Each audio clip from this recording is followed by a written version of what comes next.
नमस्कार दर्शक बंधु आपण मान को स्वागत करछि आज एक नवा अपडेट को नहीं देखंतु वर्तमान खरीफ ऋतु ए धान मंडी मध्य खोला अछि एवं वर्तमान धान किणा आरंभ हो जाइछि।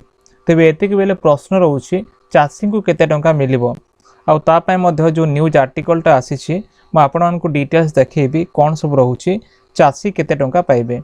हेले ता पूर्व छोट रिक्वेस्ट जदि प्रथम करे आम चैनल देखु थांती चैनल को सब्सक्राइब करी पाखर थिबा घंटी आइकन प्रेस करी नोटिफिकेशन ऑल उपरे क्लिक करंतु।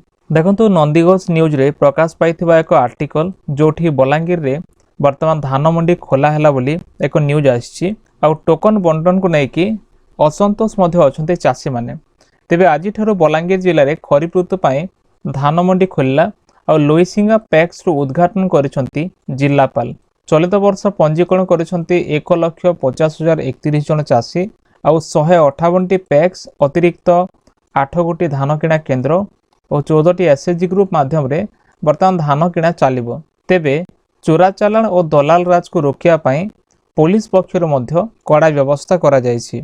टोकन को नै चाषी मध्य असंतोष मध्य देखा देछि जेहेतु बलांगीर रे धान मंडी खोलला सत किंतु टोकन बंटन ठीक से हेनी जाकि चाषी असंतोष अछंती। पुणी मुख्य कथा होछि एफएक्यू मान इनपुट सब्सिडी को नै जो द्वंद्व अछि ताहा केते कोन दिया जिवो। देखंतु खरीफ ऋतु पय आज ठारू बलांगीर जिल्ला रे धान किणा आरंभ होइछि। लोईसिंगा पैक्स रे जिल्लापाल उद्घाटन करिसंती ए धान किणा को। तेबे चाषी मध्य जो पंजीकरण करिसंती ए वर्ष पंजीकरण होइछि 1,50,031 जन चाषी। वर्तमान जो न्यूज आर्टिकल आछि तार रिपोर्ट अनुसार जे देखिबा मोट 158टी पैक्स रहउछि 8टी अतिरिक्त नवा केन्द्र बा धान किणा केन्द्र वर्तमान अतिरिक्त रखा जाइछि। 14टी एसएचजी ग्रुप माध्यम रे धान किणा कामटा चलिबो। तेबे जिल्लार 63टी राइस मिल धान उठाइबो। जिल्लार लक्ष्य 2,46,000 मेट्रिक टन टार्गेट माने एतिकी धान उठेबार तांकर टार्गेट रहउछि। तेबे धानर दर जहा अछि देखंतु धानर दर जहा अछि एफिक्यू धान को 2,369 टंका रहउछि 2,369 टंका। जदि आमे ग्रेड ए धान देखिबा 2,399 टंका रहउछि। तेबे इनपुट सब्सिडी केते इनपुट सब्सिडी रहउछि 800 टंका एक्स्ट्रा।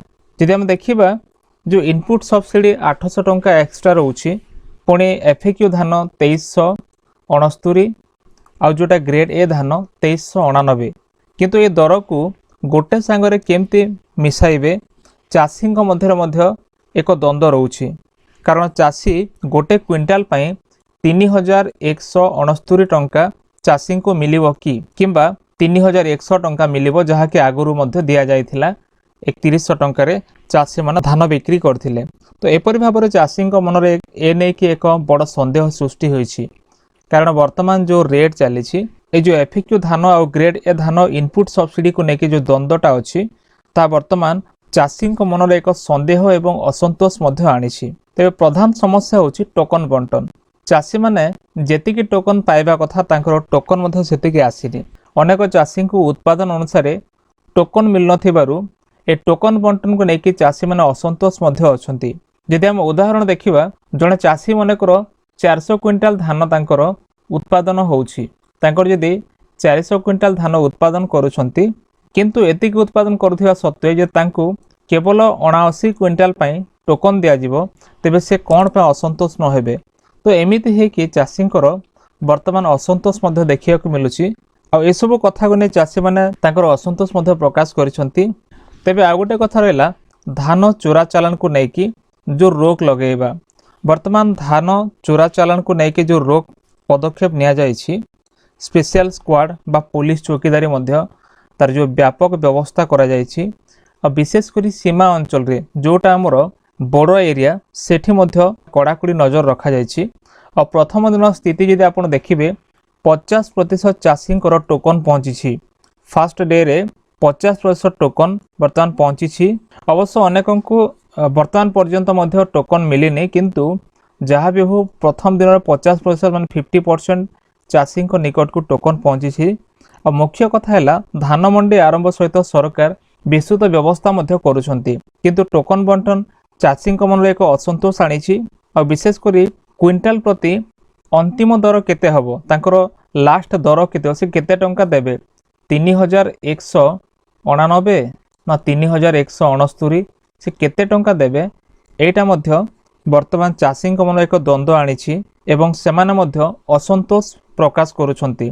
तेबे रहिला वर्तमान जो धान किणा व्यवस्था को लेकिन सरकार कौन करुछंती जेमती कि देखंतु स्पष्ट भाव में लिखाई जिले में 63 राइस मिल धान उठेबे एफएक्यू धान पाई 2369 टंका ग्रेड ए धान पाई 2399 टंका एवं ता सहित सब्सिडी रहिबो 800 टंका। जदि आपण 800 टंका सब्सिडी को मिसेबे ताले एठी हबो 3169 टंका और एठी हबो 3199 टंका।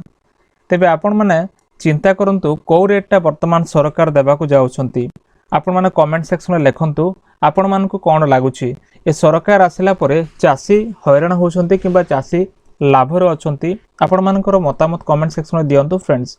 ते वर्तमान आशा करा जाउछि कि चासी को तांकर उचित प्राप्य दिया जिवो। तो एथिला वर्तमान एक छोट अपडेट जहाँ भी अपडेट आसिबो आपण माने हम चैनल रे देखि पारिबे। तेबे आपण मानकर मतामत निश्चय कमेंट सेक्शन में लिखि जणातु फ्रेंड्स। जदि वीडियो भले थे वीडियो को लाइक करी चैनल को सब्सक्राइब करी सांग मान को मध्य शेयर करंतु। देखा नेक्स्ट वीडियो रे धन्यवाद।